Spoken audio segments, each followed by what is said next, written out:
नमस्कार दोस्तों, स्वागत है आपका एबी धार्मिक टीवी चैनल में। आज मैं आपको बताऊंगी श्री सत्यनारायण कथा द्वितीय अध्याय। सूत जी बोले, हे ऋषियों, जिसने पहले समय से इस व्रत को किया था उसका इतिहास कहता हूँ, ध्यान से सुनो।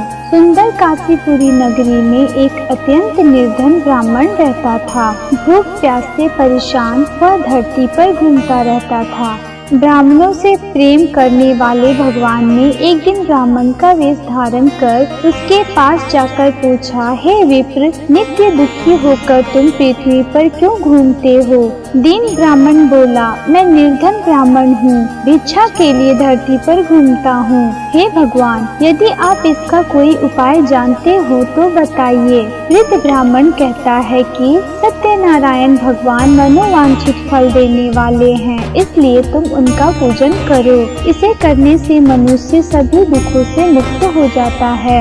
वृद्ध ब्राह्मण बनकर आए सत्यनारायण भगवान उस निर्धन ब्राह्मण को व्रत का सारा विधान बताकर अंतर्धान हो गए। ब्राह्मण मन ही मन सोचने लगा कि इस व्रत को वृद्ध ब्राह्मण करने को कह गए हैं, मैं उसे जरूर करूँगा। यह निश्चय करने के बाद उसे रात में नींद नहीं आई।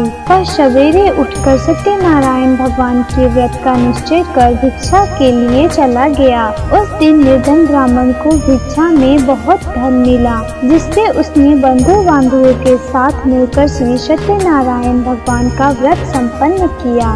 भगवान सत्यनारायण का व्रत संपन्न करने के बाद वह निर्धन ब्राह्मण सभी दुखों से छूट गया और अनेक प्रकार की संपत्तियों से युक्त हो गया। उसी समय से यह ब्राह्मण हर माह इस व्रत को करने लगा। इस तरह से सत्यनारायण भगवान के व्रत को जो मनुष्य करेगा वह सभी प्रकार के पापों से छूटकर मोक्ष को प्राप्त होगा। जो मनुष्य इस व्रत को करेगा वह भी सभी दुखों से मुक्त हो जाएगा। सूत जी बोले कि इस तरह से नारद जी से नारायण जी का कहा हुआ श्री सत्यनारायण व्रत को मैंने तुमसे कहा। हे विप्रो, मैं अब और क्या कहूँ? ऋषि बोले, हे मुनिवर, संसार में उस विप्र से सुनकर और किस किसने इस व्रत को किया, हम सब इस बात को सुनना चाहते हैं। इसके लिए हमारे मन में श्रद्धा का भाव है। सूत जी बोले, हे मुनियों, जिसने इस व्रत को किया है वह सब सुनो। एक समय वही विप्र